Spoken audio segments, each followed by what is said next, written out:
Eu saúdo a todos com a paz do Senhor. É uma alegria, meus amados, estar aqui hoje com os irmãos para podermos estudar a palavra do Senhor nosso Deus. Espero que todos estejam bem. Nós estamos com saudade dos irmãos, mas neste momento nos comunicando pela internet.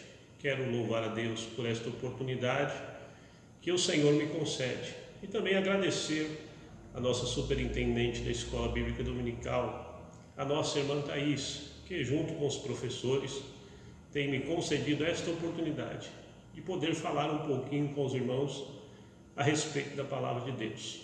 Nós vamos comentar hoje, meus irmãos, a nossa lição de número 13.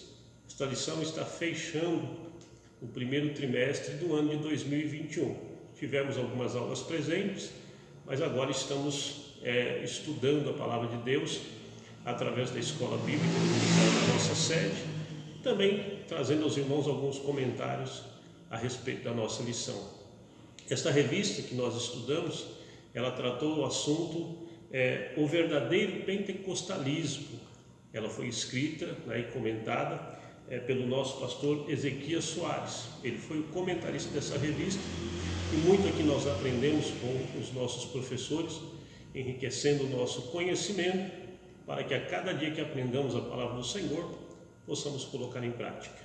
Vamos então, meus amados, à revista, a nossa lição, e no final eu quero convidá-lo a permanecer aí estudando a palavra de Deus, e no final nós estaremos orando juntos para que o Senhor venha nos fortalecer no aprendizado da sua palavra. Hoje, meus amados, estudaremos a lição de número 13, e o título desta lição está nos dizendo assim: voltado os olhos para a bendita esperança. Voltado os olhos para a bendita esperança. Eu já começo dizendo aos irmãos que tudo que está acontecendo ao nosso redor, nós não devemos tirar os nossos olhos. Nossos olhos têm que estar voltados, têm que estar fixos nesta bendita esperança. Esse é o título da nossa lição. Nós temos aqui o nosso textual.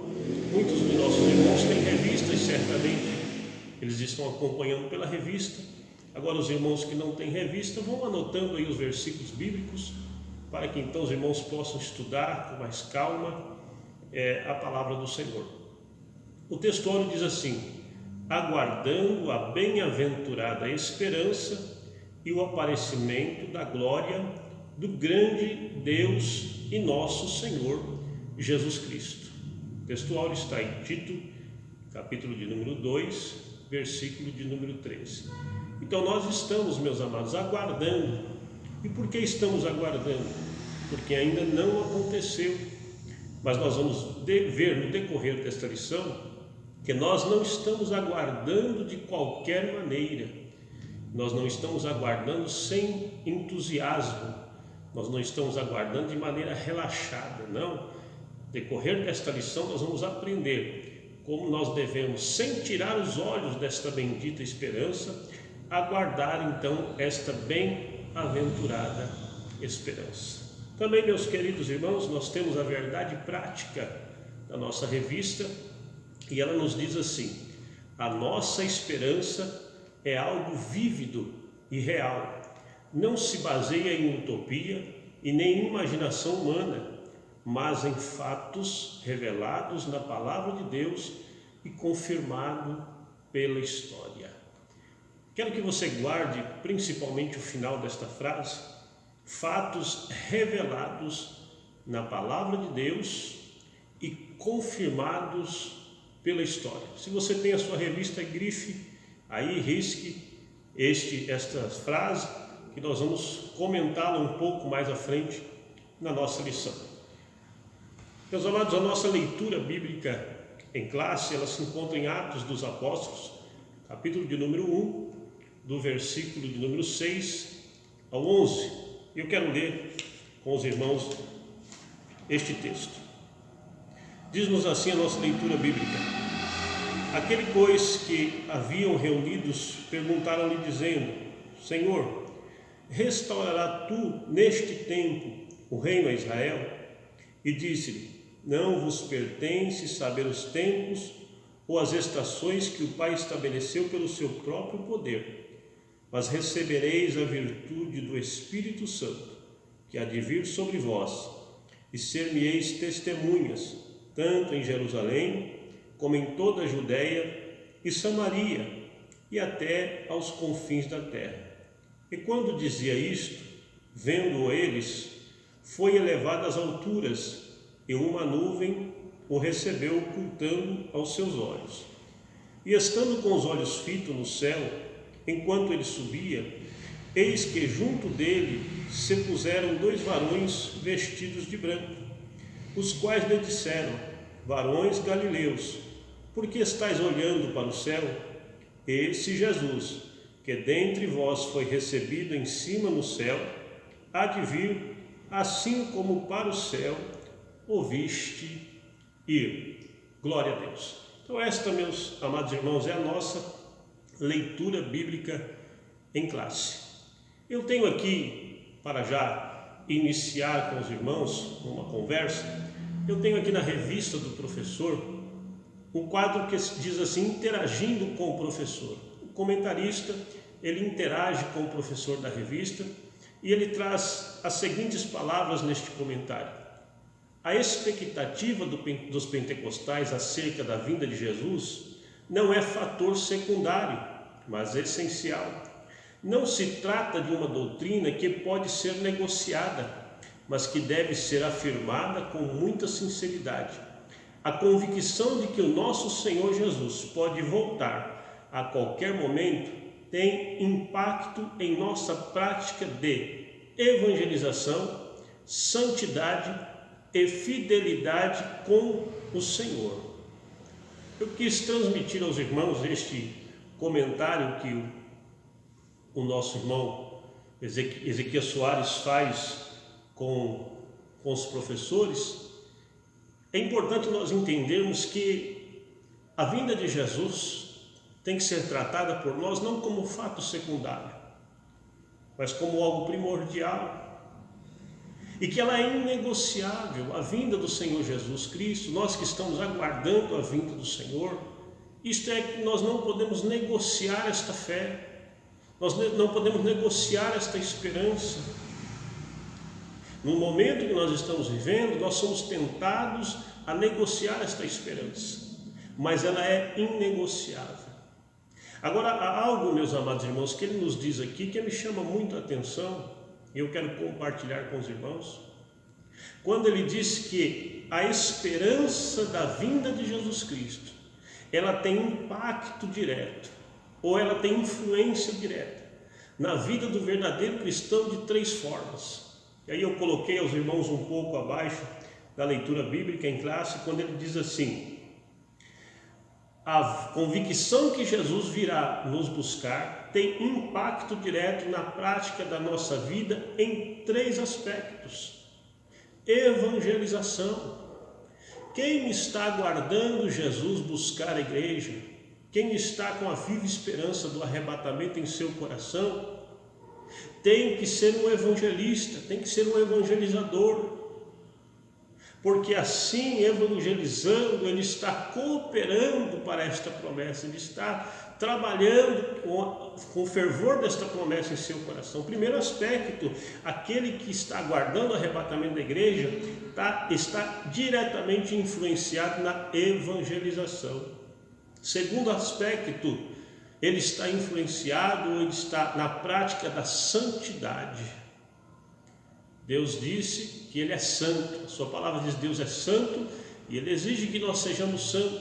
Aquele que aguarda o arrebatamento da igreja, aquele que aguarda a segunda vinda do Senhor, como nós vamos detalhar um pouco mais à frente da lição, ele tem que estar na prática da evangelização, ele tem que estar na prática da santidade e ele tem que estar na prática da fidelidade a Deus. Jesus disse aos seus discípulos e disse a nós: ide por todo o mundo pregar o evangelho. A santidade ele exige de nós, porque ele é um Deus santo. E a fidelidade ele também exige de nós, porque sem fé, nós vamos ver aqui o que é fidelidade. Sem fé é impossível agradar a Deus.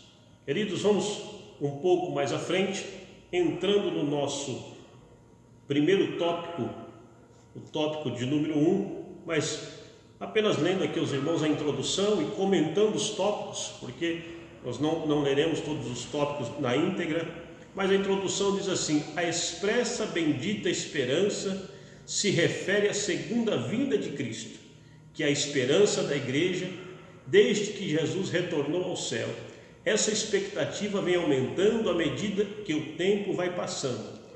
A presente lição pretende esclarecer quão breve será este evento, para que cada um mantenha a vigilância e a fidelidade. Meus amados, nós estamos acompanhando nos últimos dias sinais dos quais nós vamos falar um pouco aqui. Isso nos chama a atenção não para ficarmos aterrorizados, mas para ficarmos vigilantes e para sermos fiéis à palavra do Senhor nosso Deus. Ele diz: a segunda vinda de Cristo. Quando o comentarista está nos dizendo a segunda vinda de Cristo, certamente que ele está colocando no sentido de duas fases.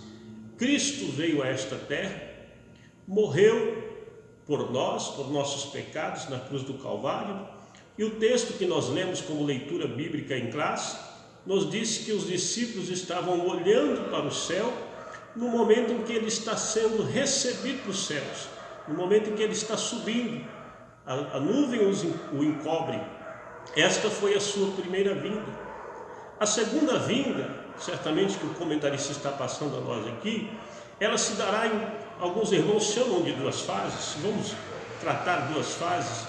Ela se dará primeiro para o arrebatamento da igreja, quando Cristo virá ao encontro da igreja nos ares. Paulo diz que os mortos ressuscitarão primeiro, depois nós, os que ficarmos vivos, seremos transformados. Isso está lá em 1 Coríntios capítulo número 15, a partir do verso de número 50. Então, quando ele diz a segunda vinda, ele está também tratando sobre o arrebatamento. E é neste ponto que nós vamos fixar a nossa missão neste dia. Breve o Senhor virá. Os irmãos estão acompanhando na medida do possível. O primeiro ponto diz assim: a vinda de Cristo. Está no tópico 1, no ponto 1. A vinda de Cristo. A vinda de Cristo, meus amados irmãos, é uma verdade ensinada na Bíblia inteira. O Antigo Testamento aponta para a vinda de Cristo. Também é ensinada a vinda de Cristo pelos discípulos, pelos apóstolos. O Novo Testamento, nós vamos ver isso também aqui. Então a vinda de Cristo é uma verdade ensinada na Bíblia inteira.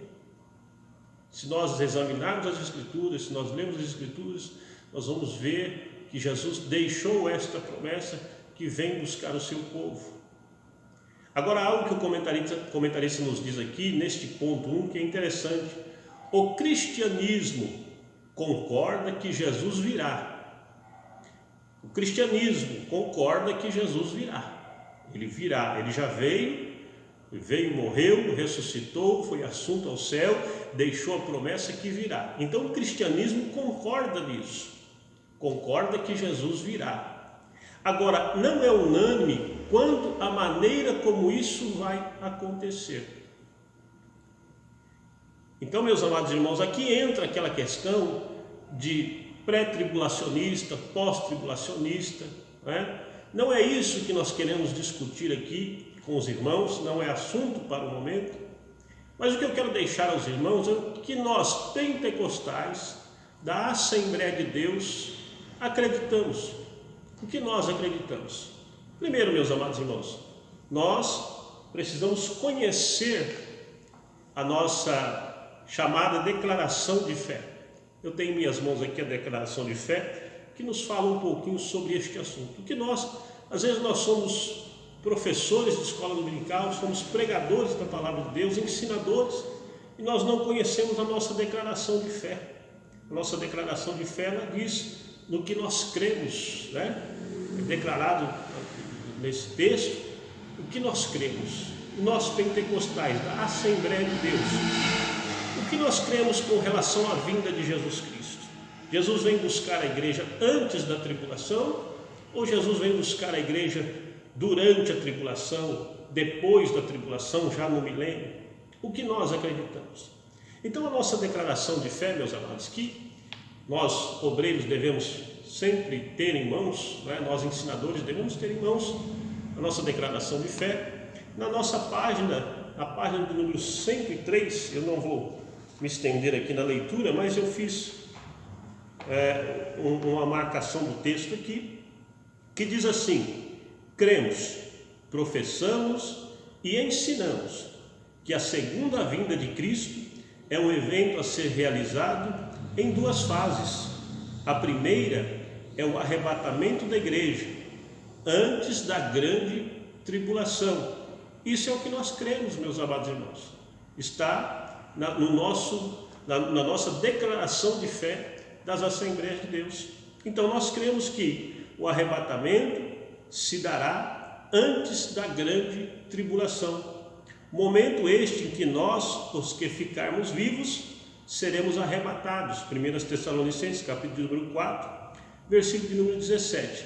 E a segunda fase é a sua vinda em glória, depois da grande tribulação, é visível a todos os olhos. É claro que há uma extensão do que cremos aqui, deste assunto, mas eu quis trazer aos irmãos isto, porque nós precisamos conhecer o que nós cremos, para pregar aquilo que nós cremos, né? Para pregarmos aquilo que nós aprendemos e cremos. Então, meus amados irmãos, Jesus vem buscar a sua igreja. O cristianismo pode não concordar, e eu não estou aqui discutindo se é pós ou se não é. Eu estou dizendo que aquilo que eu creio, eu estou ensinando aquilo que eu creio, estou vivendo aquilo que eu estou ensinando e creio nisto, tenho fé nisto, que Jesus virá buscar a sua igreja antes da grande tribulação. Tudo que está acontecendo são sinais, nós vamos chegar lá já, são sinais, são as dores de parto, e isso já está acontecendo sem dúvida, mas a igreja de Jesus, ela vai subir aos céus, antes da grande tribulação. O Senhor virá nos buscar. Meus amados irmãos, vamos adiante um pouco mais. Ainda no tópico 1, no ponto 2 da nossa lição, nós temos aqui uma promessa de Jesus. Que coisa interessante. Talvez você possa encontrar alguém, até mesmo que não seja evangélico, né? Que, como diz, não crê em nada, e te questione a respeito do arrebatamento da igreja. Talvez diga para você: olha, esses crentes, esses irmãos vivem dizendo que Jesus vai vir, e o que prova que Jesus vai vir? Primeiro, não há dúvida de que Jesus virá, porque essas foram as palavras do próprio Jesus. Então, uma promessa de Jesus é o segundo ponto da nossa lição, né? Uma promessa de Jesus. Olha que interessante, como seria bom você marcar estes versículos. O próprio Jesus dizendo, em João capítulo número 14, versículo de número 1 ao 3, e é claro que eu coloquei aqui apenas a frase em destaque, mas os irmãos leiam os versículos em casa. João 14, 1 ao 3 diz assim: virei outra vez. Olha, isso foi Jesus quem disse aos seus discípulos. Em Apocalipse capítulo de número 3, versículo de número 11, ele dizendo às igrejas, através das cartas, ele diz assim: eis que venho sem demora. Isso é Jesus quem está dizendo. Em Apocalipse capítulo de número 22, versículo de número 12, novamente nós vamos ver Jesus dizendo estas palavras: eis que cedo venho. Em Apocalipse capítulo de número 22 e versículo de número 20, o texto diz assim: certamente cedo venho.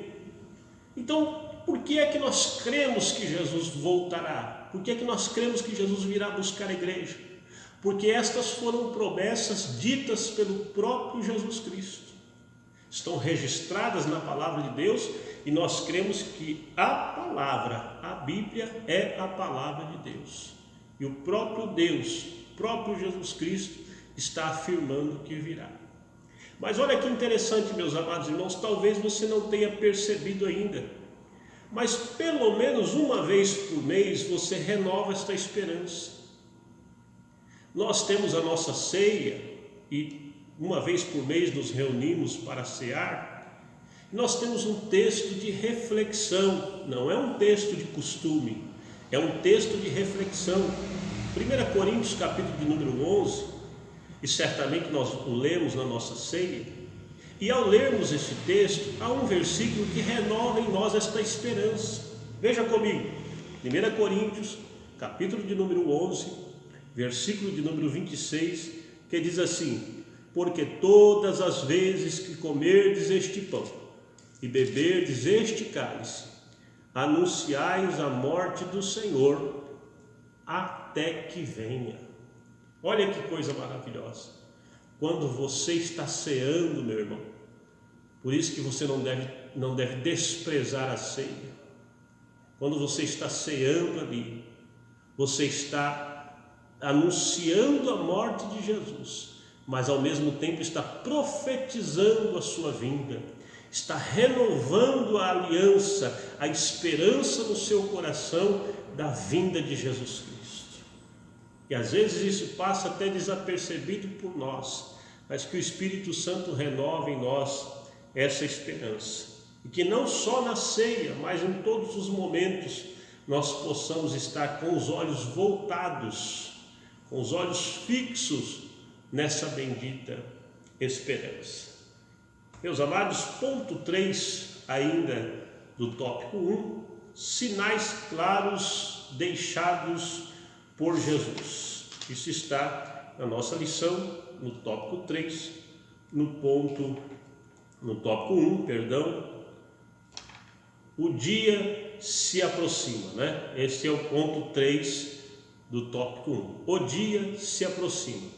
Sinais claros deixados por Jesus. Eu quis deixar isso aqui aos irmãos grifado: sinais claros deixados por Jesus. A descida do Espírito Santo é um dos sinais que Jesus falou que antecederia a sua vinda. A descida do Espírito Santo, Joel capítulo número 2, versículo número 28 até o 32. O cumprimento, ou o início do cumprimento desta promessa em Atos dos Apóstolos, capítulo número 2, versículo de número 16 ao 21. Meus amados irmãos, quando o Senhor Jesus dá este sinal, né, deixa claro aos discípulos que o Espírito Santo haveria de vir para enchê-los e revesti-los de poder, para que então eles saíssem anunciando o Evangelho. Isto se inicia em Atos dos Apóstolos, capítulo 2, versículo 16 até o 21. Mas a igreja hoje, ela precisa estar cheia do Espírito Santo, para que esta promessa continue se confirmando na sua vida. Então essa promessa não se cumpre só em Atos dos Apóstolos, capítulo número 2, não, ela teve o início lá. Mas cada vez que uma igreja está cheia do Espírito Santo, cada vez que uma igreja está vivendo pelo Espírito Santo de Deus, ela está com os seus olhos voltados à bendita esperança. Ela está fazendo-se cumprir a promessa de que Jesus virá. Outro sinal claro que Jesus deixa aos seus discípulos e a todos nós é a fundação do Estado de Israel. Em Lucas capítulo número 21, versículo 21 ao 29, se não me engano, os irmãos procurem ali, eu inverti aqui, os irmãos vão observar que é mais uma dos sinais que Jesus deixa claro. Nós vimos isso no ano de 1948, quando Israel se torna uma nação, né? E nós podemos ver a palavra de Jesus se cumprindo. Observe o que eu disse aos irmãos sobre a verdade prática. Lá no início, quando eu disse aos irmãos, guarda aí, frisa, risca esse parágrafo final aí, porque é aqui que eu quero comentar com os irmãos. Sempre que olhamos para os acontecimentos históricos, temos a certeza de que a palavra de Deus está se cumprindo. Sempre que nós olhamos para estes sinais que estão acontecendo ao nosso redor, nós temos a certeza de que a palavra de Deus está se cumprindo. E é o que a nossa verdade prática nos diz.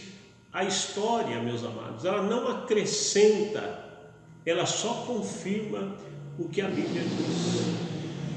A respeito de sinais, a respeito de tempos e estações, está um pouquinho mais para frente, mas eu quero me adiantar aqui aos irmãos, que nós precisamos tomar cuidado.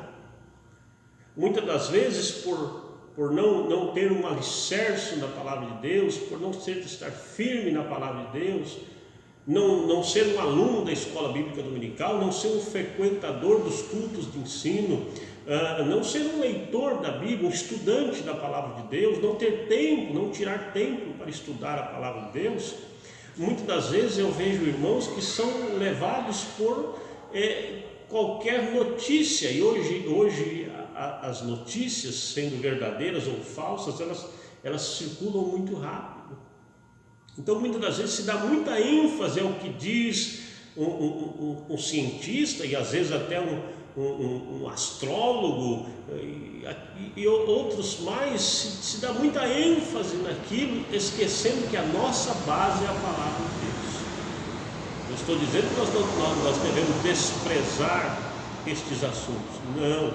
Nós não devemos nos alardear com isso, desesperar com isso, porque a história, ela só vem confirmar o que a Bíblia diz. A Bíblia é a nossa fonte inesgotável, a Bíblia é a nossa fonte verdadeira.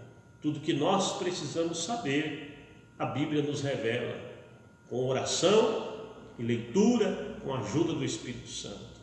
Então, a história não acrescenta, mas a história confirma o que a palavra de Deus diz. Tópico 2, meus amados, nós vamos para o tópico 2, a necessidade da vigilância. Embora eu me adiantei um pouquinho no assunto, mas há que comentarmos aqui junto com os irmãos. Tópico 2, nós vamos aqui para o ponto 1, a exortação sobre a vigilância. Quero só ler o comentário do primeiro tópico, do tópico 2, que diz assim: a vigilância se faz necessária porque ninguém sabe o dia da vinda de Jesus. Entendamos como vigilância o ato ou efeito de vigiar, o estado de quem permanece alerta. Por que nós devemos estar vigilantes? Primeiro, Jesus falou sobre a vigilância. Jesus pregou sobre a vigilância. Imagine que já nos tempos de Jesus já existiam falsos sinais, já existiam falsos mestres, e Jesus tratou de ensinar as multidões a respeito de ser vigilante. Mateus capítulo de número 24, versículo de número 44, e também Marcos capítulo de número 13, versículo de número 30, e em outros textos mais, os irmãos vão encontrar Jesus pregando e ensinando sobre a vigilância. Os apóstolos tiveram essa preocupação. Os apóstolos se preocuparam de ensinar e de falar sobre a vigilância. 1 Tessalonicenses capítulo 5, versículo 2 ao 6, segunda carta de Pedro, capítulo de número 3, versículo de número 8 ao 10.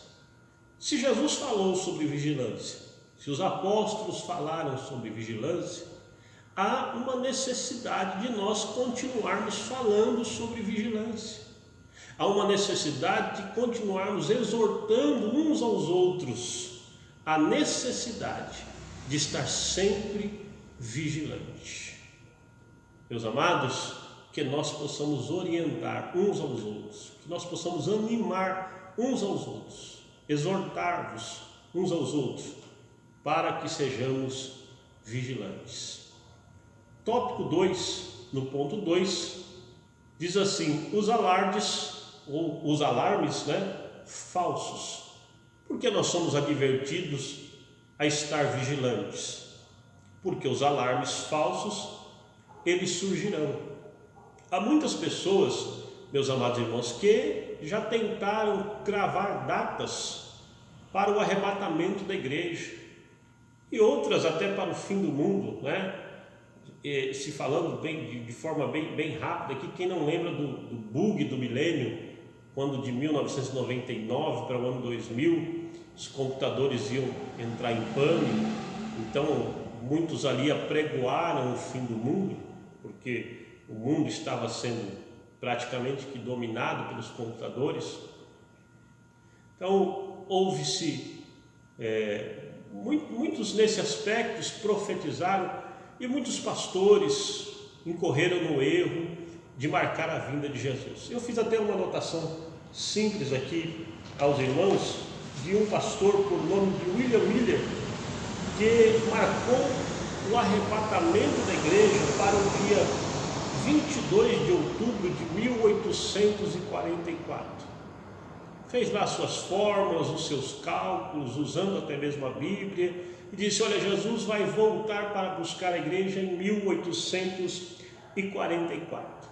A data de 1844 chegou, a igreja permaneceu no mesmo lugar, ele logo então correu de recalcular a sua profecia. Nós estamos aqui ainda aguardando a vinda do Senhor. Então, meus amados irmãos, no ponto 2, do tópico 2, eu tirei as seguintes palavras do comentarista da lição: é um erro adivinhar os tempos e estações.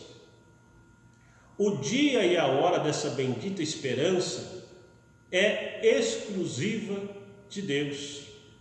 Eu não li o tópico 1 com os irmãos, mas os irmãos que têm a revista vão ler o tópico 1 e vão perceber que o comentarista diz o seguinte: querer calcular, querer cravar a vinda de Jesus Cristo, o arrebatamento da igreja, é um erro, está fora do nosso radar. E esta palavra eu gostei muito quando ele disse isso aqui: está fora do nosso radar.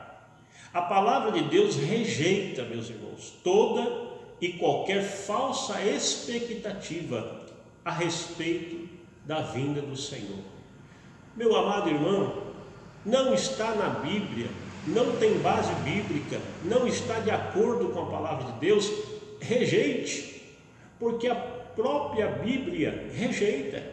Não só isso, veja, especulações e falsas expectativas sobre a vinda de Cristo pode transformar, veja, as especulações, as falsas expectativas, cravar a respeito da vinda de Jesus Cristo, a esperança da vinda de Cristo, em incredulidade. Você que está aí alimentando esta esperança da vinda de Jesus Cristo, dizendo em seu coração: ora vem Senhor Jesus. Não se deixe levar por coisas que não estão na palavra de Deus. A palavra de Deus, ela nos ensina a vigiar, pois nós não sabemos o dia e nem a hora. Dar foco ou dar atenção a estas falsas expectativas, falsas profecias, falsas datas marcadas para o dia do arrebatamento da igreja, para o fim do mundo, que seja, é deixar a sua esperança se transformar em incredulidade. E aqui vai um conselho para cada um de nós: aquilo que a Bíblia rejeita, nós devemos também rejeitar. E digo mais: aonde a Bíblia silencia-se, nós nos calamos. Vamos até aonde a Bíblia nos dá voz, ou aonde ela permite-nos falar.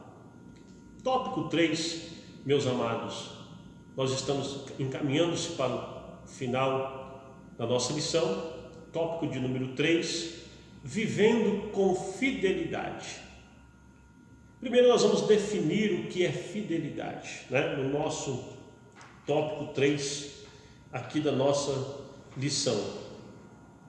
O que é a definição de fidelidade? Fidelidade é a qualidade de ser cheio de fé.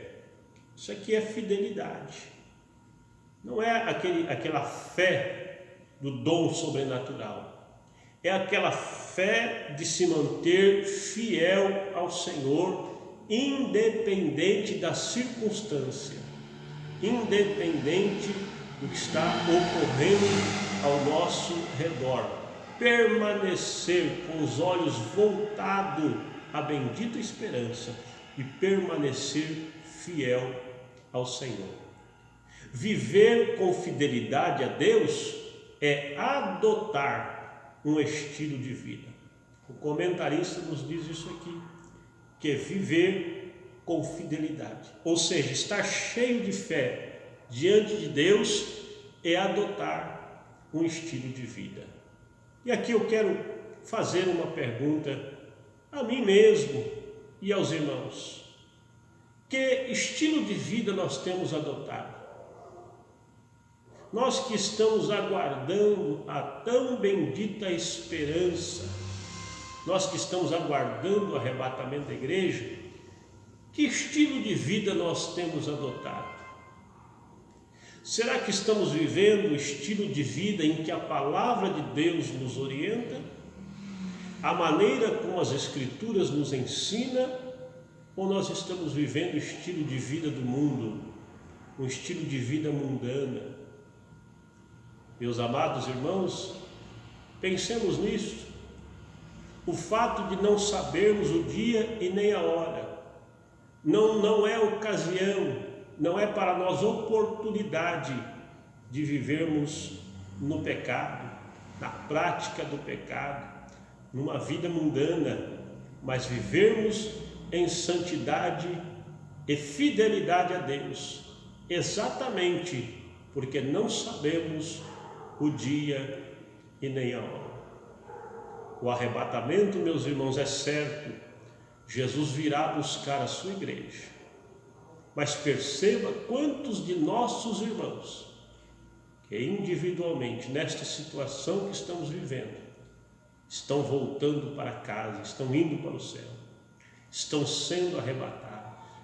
Neste momento que eu estou falando, você conhece alguém que por estes tempos, por estes dias, o Senhor o recolheu. Para este, o arrebatamento já chegou. Mas nós estamos aqui e precisamos adotar um estilo de vida que agrade a Deus. Um estilo de vida em fidelidade a Deus. Fidelidade à qualidade de ser cheio de fé. A verdade autêntica, a fidelidade, fidelidade significa verdade, autenticidade, sinceridade e outros mais adjetivos que nos traz a palavra fidelidade. Por que devemos ser fiel a Deus? Hebreus capítulo de número 11, versículo de número 6 diz: sem fé é impossível agradar a Deus. Sejamos fiéis. Tópico 3, ainda no Vivendo com Fidelidade, o ponto 2, a fidelidade de Deus. Meus irmãos, esta jamais falha, esta jamais faltará, porque Deus é fiel. 1 Coríntios capítulo de número 1, versículo de número 9, fiel é Deus. E lá você vai ter todo o versículo completo. Eu estou destacando a palavra fidelidade ou fiel. A respeito de Deus, Paulo vai dizer que fiel é Deus. Em 2 Tessalonicenses, capítulo de número 3, versículo de número 3, ele diz: mas fiel é o Senhor. Em Lamentações de Jeremias, capítulo de número 3, versículo de número 23, grande é a tua fidelidade. Meus irmãos, Deus é fiel. Deus está no controle de todas as coisas, porque Ele é fiel. Ele fez uma promessa à sua igreja. Ele fez uma promessa a nós, que virá nos buscar. Nada foge ao controle de Deus. Ele é fiel. Aquele que busca o achará. Aqueles que se aproximam dele o encontrará, porque Deus é fiel. Tópico 3, um assunto vivendo com fidelidade. O ponto 3 diz assim: a fidelidade como virtude cristã. É importante pensarmos a fidelidade, é um atributo divino. Deus é fiel. Agora, este atributo divino de Deus, fidelidade de Deus, ela é comunicável ou ela é transmitida ao homem. Deus é fiel e Ele deseja que nós sejamos fiéis. Então, a fidelidade é um atributo divino de Deus, comunicável ao ser humano, mas só pode ser alcançada através da operação do Espírito Santo sobre cada crente. Aleluia! Meus irmãos, para ser fiel ao Senhor, é preciso deixar o Espírito Santo ter domínio sobre a sua vida. É preciso deixar o Espírito Santo lhe encher, ser cheio do Espírito Santo para viver uma vida de fidelidade a Deus. Fidelidade a Deus só é alcançada através da operação do Espírito Santo na vida de cada crente. Tópico 3.4, nosso último tópico, a nossa lição final deste trimestre. O tópico 3, o ponto 4 diz assim: a fidelidade como virtude cristã. Ainda estamos no assunto de fidelidade a Deus. Deixa eu só me orientar pela revista. Eu fiz uma troca aqui, meus irmãos, mas agora nós estamos falando, depois da fidelidade como virtude cristã, nós vamos falar um pouquinho a respeito de tempos e estações. Os discípulos estavam certamente, meus amados, muito ansiosos, porque eles gostariam que o reino de Israel fosse restaurado naquele momento que Jesus estava ali. Perceba que já havia no coração deles uma expectativa, uma esperança de um reino restaurado. Assim como os novos crentes em Atos dos Apóstolos, que começaram a vender as suas propriedades, começaram a repartir o que tinham, porque era tão viva aquela esperança no coração deles, que Jesus voltaria naqueles dias, que eles não precisavam dos seus bens materiais. Então, movido por esta palavra, por essa esperança, eles começaram a se desfazer dos seus bens. E a igreja conseguia viver tudo em comum, que um tinha era do outro, isso era a chama, a viva esperança. Então, quando os discípulos falam com Jesus a respeito de quando será isto, meus amados, Jesus precisa dar a resposta a eles de forma que eles possam entender que haveria ainda um período de tempo em que o Senhor abriria para a igreja, para os gentios. Mas como Jesus iria falar isso sem tirar do coração deles a esperança da restauração do reino? Então Jesus fala a eles o seguinte: olha, tempos e estações não cabe vocês saber, mas somente a Deus. O comentarista vai nos trazer aqui o significado de tempos, a resposta dupla de Jesus sobre tempo, e tempo no grego, nessa passagem, é cronos, e significa um longo período. Jesus estava dizendo a eles, aos discípulos: olha, não percam a esperança, o reino de Israel vai ser restaurado, mas ainda haverá um longo período, quer dizer, ainda vai entrar a igreja, vai entrar a graça.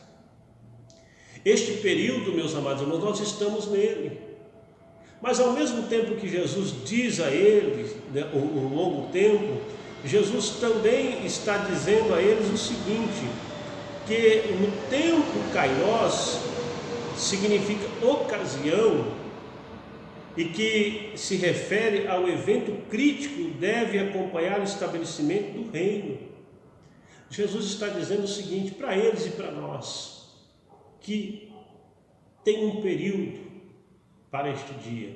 E este período é conhecido como o período da graça. E nós estamos vivendo este período da graça. Nós estamos vivendo este logo, este kairós. Nós estamos vivendo, este cronos, este período. Mas ao mesmo tempo que estamos vivendo este cronos, este longo tempo, que é o tempo da graça, a qualquer momento pode chegar o kairós de Deus. Ou seja, a qualquer momento finda-se o cronos e entra o kairós, tempo de Deus. Chegou o dia do arrebatamento. Então Jesus diz aos discípulos e diz a nós: não percam a esperança.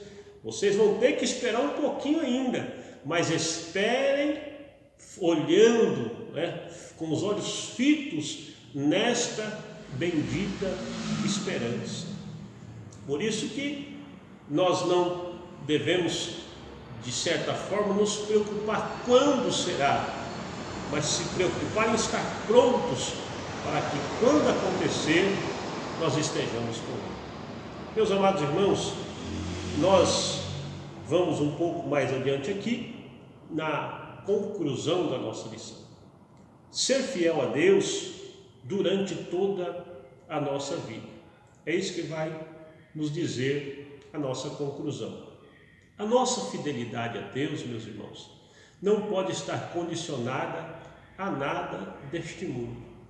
Eu tenho visto pessoas que têm perdido o ânimo de cultuar, têm perdido o ânimo de servir a Deus, porque perdeu um bem material, porque alguma coisa já não está mais no seu alcance. Mas servir a Deus, ser fiel a Deus, é independente das circunstâncias. E eu me dirijo a você neste momento que está desanimado. E nós perdemos muita coisa porque as coisas são terrenas. E nos entristecemos, sim, nos decepcionamos, sim, mas devemos entender o seguinte: que o nosso pensamento tem que estar nas coisas que são de cima. Paulo diz que aquilo que é de cima, aquilo que é bom, aquilo que é verdadeiro, aquilo que é honesto, nisto pensai. O Senhor tem reservado para nós um galardão. O Senhor tem reservado para nós um lugar no céu, uma morada no céu. Ele disse isso em João 14. Então não desanime, não se desespere. Esteja com os teus olhos voltados a esta bendita esperança. Esteja com o teu coração ardendo para o dia do arrebatamento. Este dia pode ser hoje. A qualquer momento Jesus vem buscar a igreja. Então ser fiel a Deus está independente da nossa condição humana ou daquilo que nos cerca. Nada neste mundo pode tirar a nossa fidelidade a Deus. Para isso o Espírito Santo trabalha em nosso coração. Eu quis deixar um exemplo aos irmãos. O patriarca Jó foi um dos maiores exemplos de fidelidade a Deus. Meus irmãos, sejamos fiéis ao Senhor nosso Deus. Sirvamos a Deus com fidelidade.